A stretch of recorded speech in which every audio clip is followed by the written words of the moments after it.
Pengertian konstitusi adalah seperangkat aturan atau hukum yang berisi ketentuan tentang bagaimana pemerintah diatur dan dijalankan.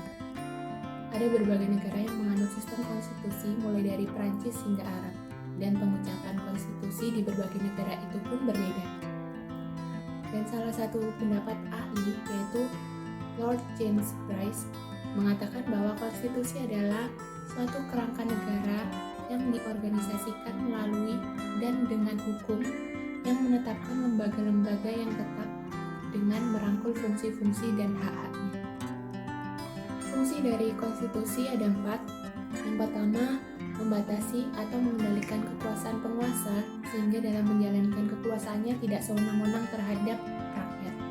Yang kedua, memberi suatu rangka dasar hukum bagi perubahan masyarakat yang dicita-citakan di tahap berikutnya. Yang ketiga, landasan penyelenggara negara menurut suatu sistem ketatanegaraan tertentu yang dijunjung tinggi oleh semua warga negaranya. Dan yang keempat terakhir, menjamin hak asasi warga negara. Selain itu, ada beberapa fungsi dari konstitusi menurut beberapa ahli, di antaranya Taib dan Hamidi tahun 1999 yang mengutip gagasan konstitusionalisme oleh Karl Joseph Friedrich. Dijelaskan sebagai gagasan bahwa pemerintah merupakan suatu kumpulan kegiatan yang diselenggarakan oleh dan atas nama rakyat, tetapi yang dikenakan beberapa pembatasan yang diharapkan akan menjamin bahwa kekuasaan yang diperlukan untuk pemerintahan itu tidak disalahgunakan oleh mereka yang mendapat tugas untuk memerintah suatu negara. Selanjutnya, menurut Asti Prianto tahun 2009, bahwa konstitusi ini berfungsi sebagai landasan konstitusionalisme yang memiliki arti luas maupun sempit. Untuk arti luasnya meliputi undang-undang dasar, undang-undang organik, peraturan perundang-undangan lain, dan konvensi. Sedangkan dalam arti sempitnya berupa undang-undang dasar.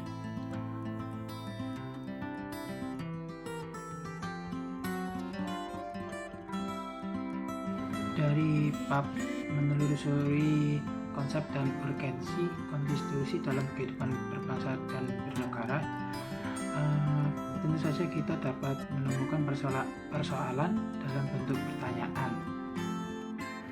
Untuk contoh soalnya ada di bawah, yaitu yang pertama, meskipun setiap negara memiliki konstitusi?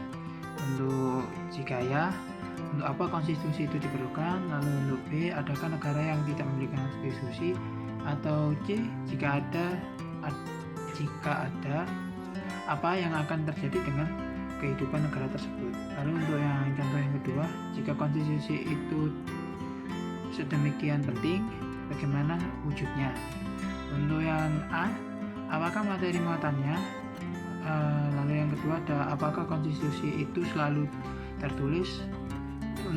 C, jika tidak, negara manakah yang memiliki konstitusi tidak tertulis? Lalu yang jawaban D, apakah konstitusi demikian itu efektif dalam mengatur kehidupan berbangsa dan bernegara?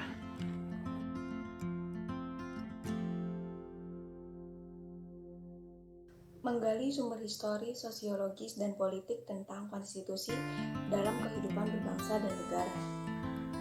Menurut Hobbes, manusia pada status naturalis bagaikan serigala hingga timbul adagium homo homini lupus atau man is equal to his fellow man, artinya yang kuat mengalahkan yang lemah. Lalu timbul pandangan bellum omnium contra omnes atau perang semua lawan semua.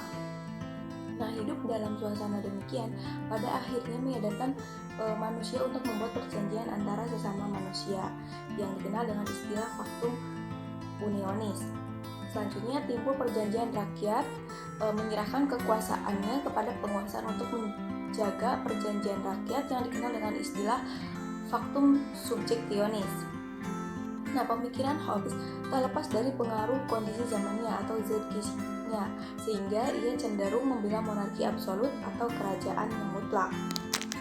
Salah satu contoh raja yang berkuasa secara mutlak adalah Louis XIV, yaitu Raja Prancis yang dinobatkan pada 14 Mei 1643 dalam usianya yang 5 tahun. Dia baru mulai berkuasa penuh sejak wafatnya menteri utamanya, yaitu Joseph Kardinal Mazarin pada tahun 1661.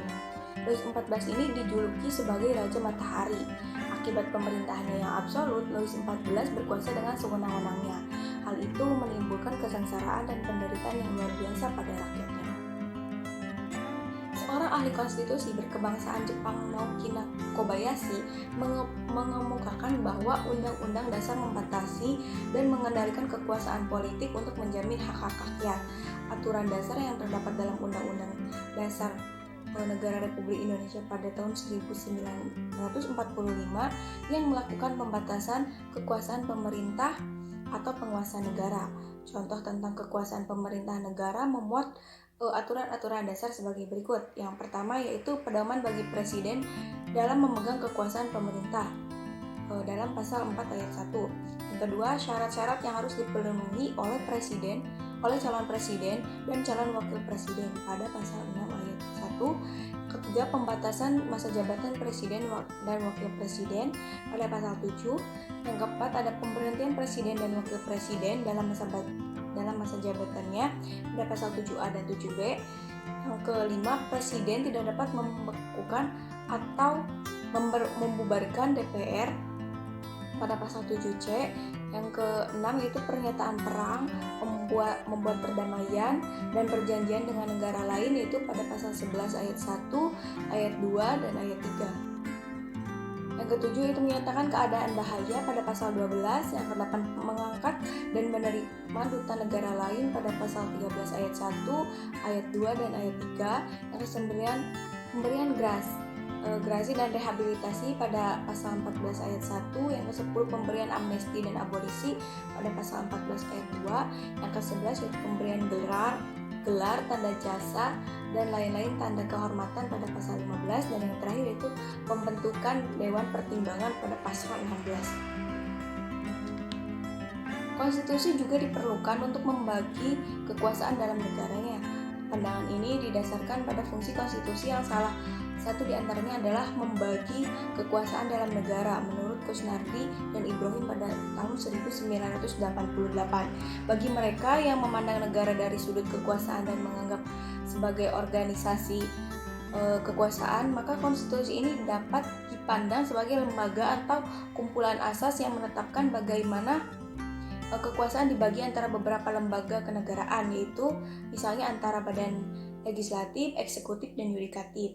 Konstitusi ini menentukan cara-cara bagaimana pusat-pusat kekuasaan itu bekerja sama dan menyesuaikan diri satu sama lain, serta mereka hubungan-hubungan kekuasaan dalam negara. Berdasarkan uraian di atas, maka kita mempunyai dua macam pengertian tentang konstitusi, yaitu konstitusi dalam arti sempit dan konstitusi dalam arti luas. Dalam arti sempit, konstitusi ini merupakan suatu dokumen atau seperangkat dokumen yang berisi aturan-aturan dasar untuk menyelenggarakan negara.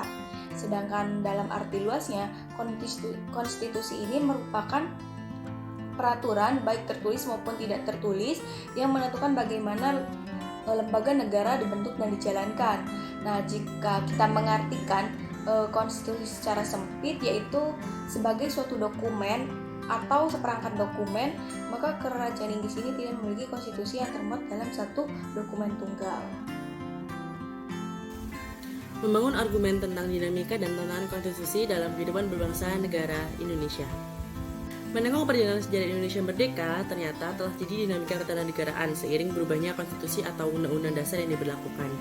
Setelah ditetapkan 1 hari setelah proklamasi kemerdekaan, UUD NRI 1945 mulai berlaku sebagai hukum dasar yang mengatur kehidupan ketatanegaraan di Indonesia dengan segala keterbatasannya. Berikut adalah tabel dinamika konstitusi Indonesia. Untuk konstitusi UUD NRI 1945 atau masa kemerdekaan, masa berlakunya adalah 18 Agustus 1945 sampai dengan Agustus 1950 dengan catatan mulai dari 27 Desember 1949 sampai dengan 17 Agustus hanya berlaku di wilayah RI proklamasi. Selanjutnya Konstitusi RIS 1949. Masa berlakunya adalah 27 Desember 1949 sampai dengan 17 Agustus 1950. Selanjutnya UUDS 1950, masa berlakunya yakni 17 Agustus 1950 sampai dengan 5 Juli 1959. Untuk UUD NRI 1945 atau bisa disebut dengan masa Orde Lama, masa berlakunya adalah 5 Juli 1959 sampai dengan 1965. UUD NRI 1945 masa Orde Baru yakni 1966 sampai dengan 1998. Pada pertengahan 1997, negara kita dilanda krisis ekonomi moneter yang sangat hebat. Krisis ekonomi moneter yang melanda Indonesia ketika itu merupakan suatu tantangan yang sangat berat. Akibat dari krisis tersebut adalah harga-harga yang melambung tinggi, sedangkan daya beli masyarakat terus menurun. Pada awal era reformasi, yakni pertengahan tahun 1998, muncul berbagai tuntutan reformasi di masyarakat. Tuntutan tersebut disampaikan oleh berbagai komponen bangsa, terutama oleh mahasiswa dan pemuda. Beberapa tuntutan reformasi tersebut adalah: yang pertama, mengamandemen UUD NRI 1945, yang kedua yakni menghapuskan doktrin dui fungsi Angkatan Bersenjata Republik Indonesia, yang ketiga menegakkan supremasi hukum, penghormatan hak asasi manusia atau HAM, serta pemberantasan korupsi, kolusi, dan nepotisme atau KKN. Yang keempat adalah melakukan desentralisasi dan hubungan yang adil antara pusat dan daerah. Yang kelima, mewujudkan kebebasan pers, dan yang keenam, mewujudkan kehidupan demokrasi. Dalam perkembangannya, tuntunan perubahan UUD NRI 1945 menjadi kebutuhan bersama bangsa Indonesia. Berdasarkan hal itu, MPR hasil pemilu 1999 sesuai dengan kewenangannya yang diatur dalam pasal 37 UUD NRI 1945 melakukan perubahan secara bertahap dan sistematis dalam 4 kali perubahan, yakni yang pertama, perubahan pertama adalah pada sidang umum MPR tahun 1999, yang perubahan kedua pada sidang tahunan MPR tahun 2000, perubahan ketiga yaitu pada sidang tahunan MPR 2001, dan perubahan yang keempat adalah pada sidang tahunan MPR tahun 2002. Berikut adalah proses perubahan UUD NRI 1945 yang dilakukan oleh MPR dan dapat digambarkan sebagai berikut. Mendeskripsikan esensi dan urgensi konstitusi dalam kehidupan berbangsa dan negara. Hasil perubahan UUD NRI 1945 dalam 4 kali masa sidang MPR. Perubahan pertama UUD NRI 1945 dihasilkan pada sidang umum MPR pada tanggal 14 sampai 21 Oktober tahun 1999. Perubahan yang kedua yaitu pada tanggal 7 sampai 8 Agustus pada tahun 2000. Untuk perubahan yang ketiga pada tanggal 1 sampai 9 November pada tahun 2001. Untuk perubahan yang keempat yaitu pada tanggal 1 sampai 11 Agustus pada tahun 2002. Perubahan UUD NRI 1945 yang berhasil dilakukan mencakup 21 bab, 72 pasal, 170 ayat, 3 pasal aturan peralihan, dan 2 pasal aturan tambahan. Ada 6 pasal yang tidak mengalami perubahan, yaitu pasal 4, pasal 10, pasal 12, pasal 25, pasal 29, dan yang terakhir adalah pasal 35. Perbandingan isi UUD NRI 1945 sebelum dan sesudah perubahan. Tabel di atas ini menunjukkan perubahan UUD NRI 1945 di mana sebelum diubah terdiri atas 16 bab, 37 pasal, 49 ayat, dan 4 pasal aturan peralihan serta 2 ayat aturan tambahan. Setelah diubah, UUD NRI 1945 terdiri atas 21 bab, 73 pasal, 170 ayat, 3 pasal aturan peralihan, serta 2 pasal aturan tambahan. Kata konstitusi berasal dari bahasa Prancis adalah constituer, yang berarti membentuk atau pembentukan. Yang dimaksud di sini adalah membentuk suatu negara. Oleh karena itu, konstitusi berarti menjadi dasar pembentukan suatu negara, yang dapat dikatakan tanpa konstitusi negara itu tidak mungkin terbentuk. Konstitusi menempati posisi yang sangat krusial dalam kehidupan ketatanegaraan suatu negara. Hamid S. At-Tamimi berpendapat bahwa pentingnya suatu konstitusi atau undang-undang dasar adalah sebagai pemberi pegangan dan pemberi batas, sekaligus tentang bagaimana kekuasaan negara harus dijalankan.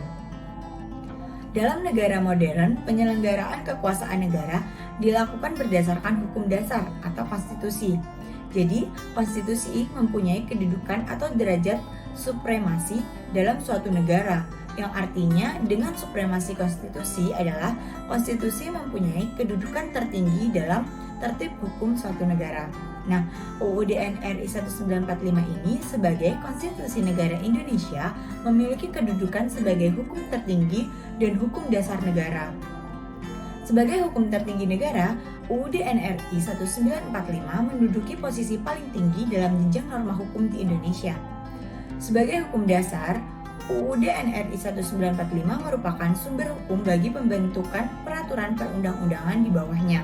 Nah, di sini adalah tata urutan peraturan perundang-undangan.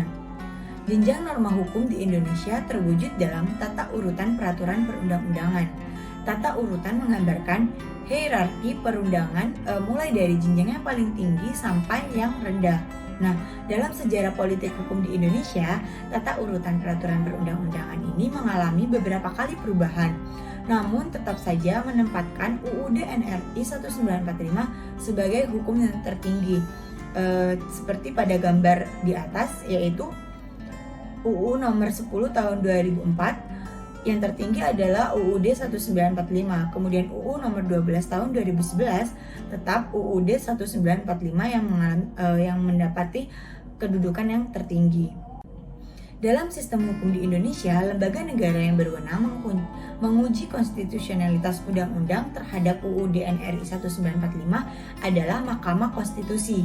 Pengujian konstitusionalitas undang-undang adalah penguji mengenai nilai konstitusionalitas undang-undang itu baik menurut dari segi formal ataupun material terhadap UUD. Untuk uji material yaitu berkenaan dengan materi muatan dalam ayat, pasal, dan atau bagian undang-undang yang dianggap bertentangan dengan UUD NRI 1945.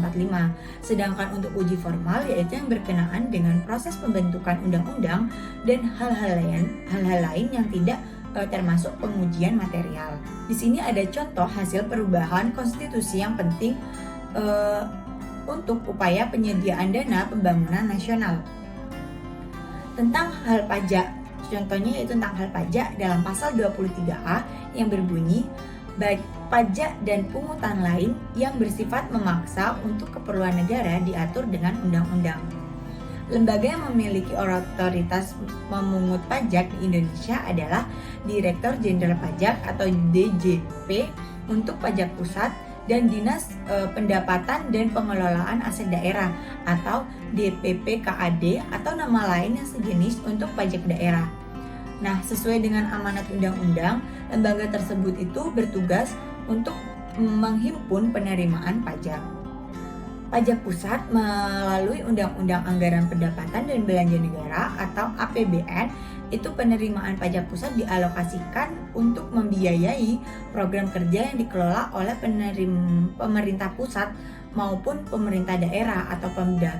Sedangkan pajak daerah itu melalui pembahasan APBD yang dilakukan oleh Pemda dan DPRD. Nah, penerimaan pajak daerah ini dialokasikan untuk membiayai program kerja pemerintah daerah. Untuk program kerja pemerintah pusat dibiayai melalui skema daftar isian pelaksanaan kegiatan atau DIPA masing-masing kementerian dan lembaga negara. Nah, alokasinya itu untuk pemerintah daerah dijalankan melalui skema transfer ke daerah melalui dana alokasi umum atau DAU, dana alokasi khusus atau DAK, dan bagi hasil. Nah, selain itu juga skema subsidi pemerintah pusat yang tujuannya untuk mengurangi beban masyarakat. Nah, untuk apa kita membayar pajak? Nah, sudah dijelaskan bahwa untuk keperluan kita semua, yaitu contohnya seperti pemerintah memberikan kita subsidi untuk sektor-sektor tertentu yang sangat mempengaruhi hajat hidup orang banyak. Kemudian mulai dari subsidi bahan bakar minyak atau BBM, subsidi listrik, subsidi pupuk, bantuan langsung sementara masyarakat atau BLSM ataupun sejenisnya. Nah, pengadaan beras miskin, raskin, jaminan kesehatan masyarakat atau Jamkesmas, kemudian pembangunan sarana umum seperti jalan, jembatan, sekolah, rumah sakit atau puskesmas, dan pembiayaan lainnya dalam rangka meningkatkan kesejahteraan bagi seluruh lapisan masyarakat. Dalam kehidupan berbangsa dan bernegara, warga negara yang mampu tetapi tidak berkontribusi dalam pembangunan melalui pembayaran pajak dan hanya mau ikut menikmati hasil pembangunan dikenal dengan sebutan pendompleng pembangunan atau free rider. Jadi untuk warga negara yang baik, kita harus menjaga keseimbangan antara pelaksanaan kewajiban dan penuntutan hak kepada negara. Untuk para siswa bahkan harus menjadi pelopor sebagai wajib pajak yang baik, dan secara melembaga harus mengedukasi masyarakat untuk menjadi wajib pajak yang taat.